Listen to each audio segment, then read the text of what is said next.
रुको, ऐसे नहीं, शुरू से दिखाता हूँ।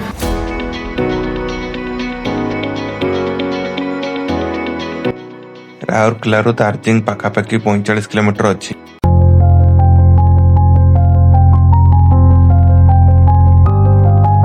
Guys welcome back to another video. आमे आज जाइछु दार्जिलिंग। दार्जिलिंग रे आपण मानकु देखेबू बहुत सुंदर सुंदर जगहटा मो पछाड़ देखंतु अछंती ए अछि बहुत भलो जगहटा। आ एठी पिकनिक आसी पारिबे आ बहुत एन्जॉय करि पारे। देखंतु मो पछाड़े बहुत जण अछंती पिकनिक पई। आ पछाड़ देखंतु मो सांग माने भी अछंती। आ आपण मानकु सब देखेबू बहुत भलो भलो जगह अछि एठी। मो भी ए जगहटा फर्स्ट टाइम आसीची। देखंतु पछाड़े पहाड़ अछि, नदी अछि आ बहुत सुंदर देखा जाउची। आ चलंतु आपण मानकु बहुत आउरी कोन कोन सब जगह रे अछि फेमस माने भलो भलो लोकेशन सब एटिकार आपण मानकु देखेबी।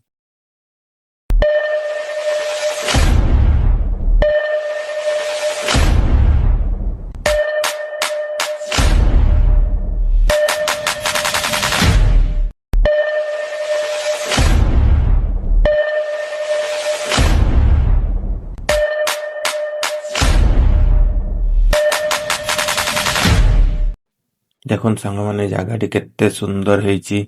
ନଦୀ, ପାହାଡ଼, ଶାନ୍ତି ପରିବେଶ ସତରେ ମନ ଖୁସି ହେଇଯାଉଛି। ଏହା ପିକନିକ କରିବା ପାଇଁ ଏକ ପରଫେକ୍ଟ ପ୍ଲେସ୍। ଦେଖନ୍ତୁ କେତେ ଲୋକ କେତେ ଦୂର ଦୂର ଜାଗାରୁ ଆସିଛନ୍ତି ଏଠି ପିକନିକ କରିବା ପାଇଁ। ଆପଣମାନେ କପଲ ଆସିପାରିବେ, ସାଙ୍ଗମାନଙ୍କ ସହିତ ଆସିପାରିବେ, ଫ୍ୟାମିଲି ସହିତ ଆସିକି ଏଠି ପିକନିକ କରିକି ଆନନ୍ଦ କରି ନେଇପାରିବେ। ଏଇଠି ଦେଖନ୍ତୁ ଉଚ୍ଚା ହେଇକି କେତେ ପାହାଡ଼ ସବୁ ଅଛି। ପାହାଡ଼ରେ ଆସିକି ଆପଣ ଦେଖିବେ ହେଲେ ନଦୀର ପୁରା ଭ୍ୟୁ ନେଇପାରିବେ। ଏଇଟା ଆକ୍ଚୁଆଲି ବ୍ରାହ୍ମଣୀ ନଦୀଟା। ଆଉ ସେପଟେ ଗଛ ସବୁ ଅଛି, ପାହାଡ଼ ଅଛି। ଏଇଠି ଯୋଉ ଟାଇପର ଶାନ୍ତି ଆଉ ଆପଣଙ୍କୁ କୋଉ ଜାଗାରେ ବି ମିଳିବନି। ଦେଖନ୍ତୁ ସେପଟେ ସବୁ ଗଛ ମୂଳରେ ସବୁ ପିକନିକ କରୁଛନ୍ତି। ଆଉ କେତେ ପ୍ରାକୃତିକ ସୌନ୍ଦର୍ଯ୍ୟରେ ପରିପୂର୍ଣ୍ଣ ଏଇ ଜାଗାଟି ବହୁତ ସୁନ୍ଦର ଦେଖାଯାଉଛି। ମୋ ସାଙ୍ଗମାନେ ଦେଖନ୍ତୁ ସେ ଆଗକୁ ପଳେଇଗଲେଣି, ସେଥିପାଇଁ ମୁଁ ଯାଉଛି ତାଙ୍କ ପାଖକୁ କିଛି ଫଟୋ ନେବା, ସେଲଫି ଉଠେଇବା, ଏନ୍ଜୟ କରିବା। ଚାଲନ୍ତୁ ଦେଖିବା ଆଉ କଣ କଣ ସବୁ ସେପଟେ ଅଛି। ଆଉ ସେ ଉପରେ ଗୋଟେ ମନ୍ଦିରଟେ ବି ଅଛି, ବହୁତ ସୁନ୍ଦର ମନ୍ଦିରଟିଏ। ଆଉ ଚାଲନ୍ତୁ ଦେଖିବା ଆଉ ଆଗକୁ କଣ କଣ ସବୁ ଜାଗା ଅଛି। ବାକି ଅଲଗା ଲୋକମାନେ ବି ଆସିକି ସେପଟେ ଫଟୋ ଉଠାଉଛନ୍ତି। ଆଉ ଏଠି ଆସିଲେ ଆପଣମାନେ ଟିକେ ସାବଧାନ ସହିତ ଯିବା ଆସିବା କରିବେ, କାହିଁକିନା ସବୁଆଡେ ସବୁ ପଥର ଅଛି। ତ ଗୋଡ ଫୋଡ ସ୍ଲିପ୍ ହେଇଯିବାର ବି ସମ୍ଭାବନା ରହୁଛି। ଆପଣମାନେ କେୟାରଫୁଲି ଯିବା ଆସିବା କରିବେ। ଚାଲନ୍ତୁ ଦେଖିବା ଆଗକୁ କଣ କଣ ସବୁ ରହୁଛି। ଦେଖନ୍ତୁ ଏଠି କେତେ ସୁନ୍ଦର ପରିବେଶଟି, ପୁରା ମାନେ ପାହାଡ଼ ଅଛି। ଏଠି ମୋ ସାଙ୍ଗମାନେ ଡିସ୍କସ୍ କରୁଛନ୍ତି କୋଉଠି ଯାଇକି ଫଟୋ ଉଠେଇବା, ଆଉ ସେଇଠି ଜାଗା ଗଲା ପରେ ଫଟୋ ଉଠେଇବା। ଚାଲନ୍ତୁ ଦେଖିବା କେମିତି କଣ ଭିଉ ସବୁ ଫଟୋ ଉଠେଇଲା ପରେ ଆସୁଛି। ଦେଖନ୍ତୁ ଫଟୋ ଉଠେଇବା ପାଇଁ ସେମାନେ କେତେ ଉପରକୁ ଚଢି ଯାଇଛନ୍ତି, କିନ୍ତୁ ମୁଁ କେବେ ବି କହିବିନି ଆପଣମାନେ ବି ସେ ଉପରକୁ ଯାଇକି ଫଟୋ ଉଠାନ୍ତୁ, କାହିଁକିନା ସେଟା ବହୁତ ହାଇଟରେ ଅଛି। ଯଦି ଆପଣଙ୍କ ଗୋଡ ଖସିଯିବ ତାହେଲେ ନଦୀରେ ଆପଣ ପଡିଯାଇ ପାରନ୍ତି। ଏଇ ଟପ୍ କୁ ଆସିଲେ ପୁରା ଦାର୍ଜିଲିଂ କଭର ହୁଏ। ଏଠି ପୁରା ଦେଖନ୍ତୁ ନଦୀ ଆଉ ପାହାଡ଼ ଜଙ୍ଗଲ ସବୁ ଦେଖାଯାଉଛି। ଦେଖନ୍ତୁ କେତେ ସୁନ୍ଦର ପ୍ରାକୃତିକ ଦୃଶ୍ୟ, ମାନେ ପରିବେଶରେ ଏଟା ଅଛି। ଆପଣମାନେ ପ୍ଲାଷ୍ଟିକ ବ୍ୟବହାର କରନ୍ତୁ ନାହିଁ, ଆଉ ଏଣେ ତେଣେ ପ୍ଲାଷ୍ଟିକ ବୋତଲ ସବୁ ପକେଇକି ଜାଗାଟିକୁ ଅପରିଷ୍କାର କରନ୍ତୁ ନାହିଁ। ପ୍ରକୃତି ଆମର, ଆମେ ହିଁ ରକ୍ଷା କରିବା। ତେଣୁ ଜାଗାକୁ ସଫାସୁତୁରା ରଖନ୍ତୁ, ତ ଜାଗାର ମାନେ ପ୍ରାକୃତିକ ସୌନ୍ଦର୍ଯ୍ୟ ନଷ୍ଟ ହେବ ନାହିଁ। ଏହା ଆସିବା ପାଇଁ କୌଣସି ଏଣ୍ଟ୍ରି ଫିସ୍ ବି ଲାଗୁନାହିଁ। ଖାଲି ଜଷ୍ଟ ପିକନିକ ପାଇଁ ଏବେ କିଛି ଗାଁ ଲୋକ କନେକ୍ସନ କରୁଛନ୍ତି, କାହିଁକିନା ସେଫ୍ଟି ପାଇଁ ଗାଡି ଫାଡି ବହୁତ ଆସୁଛି। ତ ଗାଡିର ବି ସେମାନେ ମାନେ କିଛି ଏକ୍ସଟ୍ରା ଚାର୍ଜ ନେଉନାହାନ୍ତି। ସେଥିପାଇଁ ଗାଁ ଲୋକଙ୍କୁ ବି ବହୁତ ଧନ୍ୟବାଦ। ଆଉ ଆପଣମାନେ ଏଇ ଜାଗାକୁ ଆସନ୍ତୁ, ଆଉ ଆପଣମାନେ ବହୁତ ଏନ୍ଜୟ କରନ୍ତୁ। ଏଇ ଜାଗାକୁ ଆସିଲେ ଆପଣଙ୍କ ସମୟ କଟିଯିବ, ଆପଣଙ୍କ ଟେନସନ ବି ଦୂର ହେଇଯିବ। ଆଉ ଏମିତିଆ ଜାଗା ସବୁବେଳେ ଆସିବାକୁ ତ ମିଳେ ନାହିଁ। ଏମିତି ପିକନିକ ସିଜନରେ ଆଉ ପିକନିକ ବାହାନାରେ ଆମେ ଆସିକି ବୁଲି ପାରିବା, ଆଉ ବହୁତ ମଜାମସ୍ତି କରିପାରିବା। ଆଉ ଆପଣମାନେ ବି ଆସନ୍ତୁ, ମଜା ନିଅନ୍ତୁ। ସାଙ୍ଗମାନେ ଆପଣମାନେ ଏପରି କାଠ ଡଙ୍ଗା ଦେଖିଛନ୍ତି କି ନାହିଁ ଆଗରୁ? ଦେଖନ୍ତୁ ଏଇଟା ଆକ୍ଚୁଆଲି ଗୋଟେ କାଠରେ ପୁରା ମାନେ ତିଆରି ହୁଏ।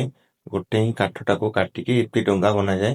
ଏଇ ଡଙ୍ଗାରେ ହିଁ ସେପଟେ ସବୁ ମାଛ ଫାଛ ଧରନ୍ତି। ଦିଟା ଡଙ୍ଗା ଅଛି, କେତେ ସୁନ୍ଦର ଦେଖାଯାଉଛି ଦେଖନ୍ତୁ। ଆଉ ଏଇ ଯୋଉ ଦାର୍ଜିଲିଂ ଏରିଆଟା ବି ବହୁତ ସୁନ୍ଦର। ଏଠି ଆସିକି ବହୁତ ଭଲ ଭଲ ଫଟୋ ଆପଣ ଉଠେଇ ପାରିବେ, ଆଉ ଏଇ ଜାଗାକୁ ଏନ୍ଜୟ କରନ୍ତୁ।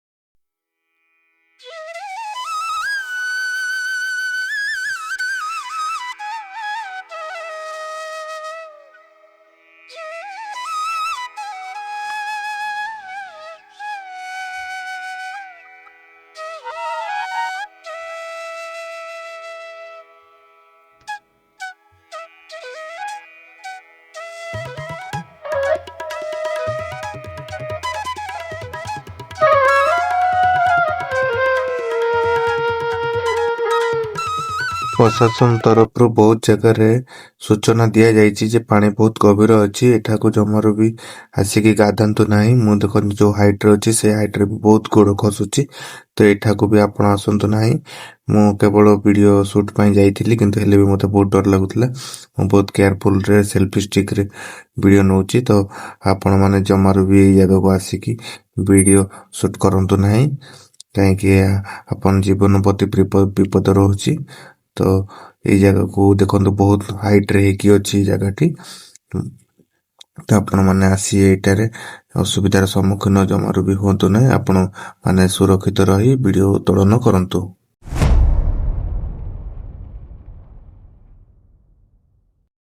ଏଇଠି ଆମେ ଯେ ବସିକି ସେଲ୍ଫି ନଉଛୁ, କିନ୍ତୁ ଆମକୁ ଏଠି ବହୁତ ଡର ଲାଗୁଛି।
ଆମେ ଆସିଲା ବେଳେ ସାଙ୍ଗରେ ଚଣା ଆଣିଥିଲୁ ଆଉ କିଛି ସ୍ନାକ୍ସ ଆଣିଥିଲୁ।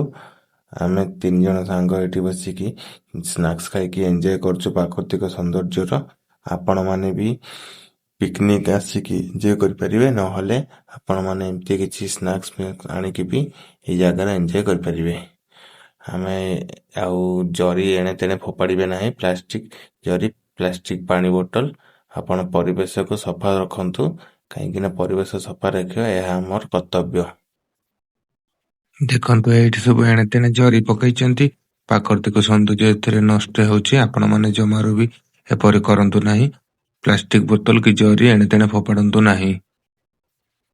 ଚାଲନ୍ତୁ ସେପଟେ ଯିବା। ଦେଖନ୍ତୁ ସେଠି ଛୋଟ ଛୋଟ ଛୁଆମାନେ ଖେଳୁଛନ୍ତି, କିନ୍ତୁ ଏଠି ପାଣି ବହୁତ ଗଭୀର ଅଛି, ତ ସେଥିପାଇଁ ଆପଣମାନେ ସାବଧାନ ରୁହନ୍ତୁ। ଦାର୍ଜିଲିଂ ପିକନିକ ସ୍ପଟଟି ପିକନିକ କରିବା ପାଇଁ ବହୁତ ବଢିଆ ପ୍ଲେସ। ଆପଣମାନେ ଏଠି ଆସି ପିକନିକ କରନ୍ତୁ। ସତରେ ସାଙ୍ଗମାନେ, Darjeeling picnic spot is near Rourkela hidden gem. ଯଦି ଆପଣ ଏପର୍ଯ୍ୟନ୍ତ ଆସିନାହାନ୍ତି, ଥରେ ନିଶ୍ଚୟ ଆସନ୍ତୁ। ଏଇ ଜାଗାକୁ ଆସି ଆପଣ ଏନ୍ଜୟ କରିକି ଯାଆନ୍ତୁ। ତାପରେ ଆପଣମାନେ ଜାଣିବେ ଯେ ଜାଗାଟି କେତେ ସୁନ୍ଦର ହେଇଛି। ମୋ ଭିଡିଓ ମାଧ୍ୟମରେ ଯେତିକି ଦେଖେଇବା କଥା ମୁଁ ଦେଖେଇ ଦେଇଛି। ଆପଣ ସେଇଥିରୁ ଅନୁମାନ କରିପାରୁଥିବେ ଯେ ଏଇ ଜାଗାଟି କେତେ ସୁନ୍ଦର ହେଇଛି। ଆଉ ବହୁତ ଦୂର ଦୂର ଜାଗାରୁ ଏଠାକୁ ଲୋକମାନେ ପିକନିକ କରିବାକୁ ଆସିଛନ୍ତି। ଆଉ ଏଇ ଜାଗାଟି ବି ଦେଖନ୍ତୁ ବହୁତ ସୁନ୍ଦର ହେଇଛି। ଆପଣମାନେ ବି ଆସନ୍ତୁ ଆଉ ଏନ୍ଜୟ କରନ୍ତୁ। ଆପଣମାନେ ଦେଖିଲେ ହିଁ ଜାଣିପାରିବେ ଯେ ସତରେ ଜାଗାଟି କେତେ ସୁନ୍ଦର ହେଇଛି। ଆପଣମାନଙ୍କୁ ମୁଁ ଭିଡିଓ ମାଧ୍ୟମରେ ଯେତିକି ସମ୍ଭବ ଦେଖେଇଲି। ଆଉ ମୋର ଆକ୍ଚୁଆଲିରେ ମାଇକ୍ ଖରାପ ହେଇଯାଇଥିଲା ଭିଡିଓ ସୁଟିଂ ବେଳେ, ସେଥିପାଇଁ ସମ୍ପୂର୍ଣ୍ଣ ଭିଡିଓଟିକୁ ଭଏସ ଓଭର ଦେଇକି ବନେଇଛି। ଯଦି ଭିଡିଓରେ କିଛି ଭୁଲ ତ୍ରୁଟି ରହେ, ଦୟାକରି ମୋତେ କ୍ଷମା କରିଦେବେ। ଆପଣମାନଙ୍କୁ ଏପରି ସୁନ୍ଦର ସୁନ୍ଦର ଜାଗା ସବୁବେଳେ ମୋ ବ୍ଲଗରେ ଦେଖିବାକୁ ମିଳିବ। ଆପଣମାନେ ଭିଡିଓରେ କଣ୍ଟିନ୍ୟୁ ଆସନ୍ତୁ, ଭିଡିଓରେ କମେଣ୍ଟ ଦିଅନ୍ତୁ। ଆପଣଙ୍କର ମତାମତ ସଜେସନ ଯାହା ବି ଅଛି ଆପଣମାନେ ଦିଅନ୍ତୁ। ଆପଣମାନଙ୍କର କମେଣ୍ଟ ମୋ ପାଇଁ ବହୁତ ମହତ୍ୱପୂର୍ଣ୍ଣ। ଭିଡିଓଟି ଆପଣ ଆରମ୍ଭରୁ ଶେଷ ପର୍ଯ୍ୟନ୍ତ ଦେଖିଥିବାରୁ ବହୁତ ବହୁତ ଧନ୍ୟବାଦ। ଭିଡିଓଟି ଆପଣଙ୍କୁ କିପରି ଲାଗିଲା ଆପଣମାନେ କମେଣ୍ଟ ମାଧ୍ୟମରେ ଜଣାଇବେ। ଭିଡିଓଟି ଭଲ ଲାଗିଲେ ଲାଇକ୍ କରିବେ, ଆଉ ଚ୍ୟାନେଲରେ ପ୍ରଥମ ଥିଲେ ଚ୍ୟାନେଲକୁ ସବସ୍କ୍ରାଇବ କରିବେ। ଜୟ ଜଗନ୍ନାଥ, ଧନ୍ୟବାଦ।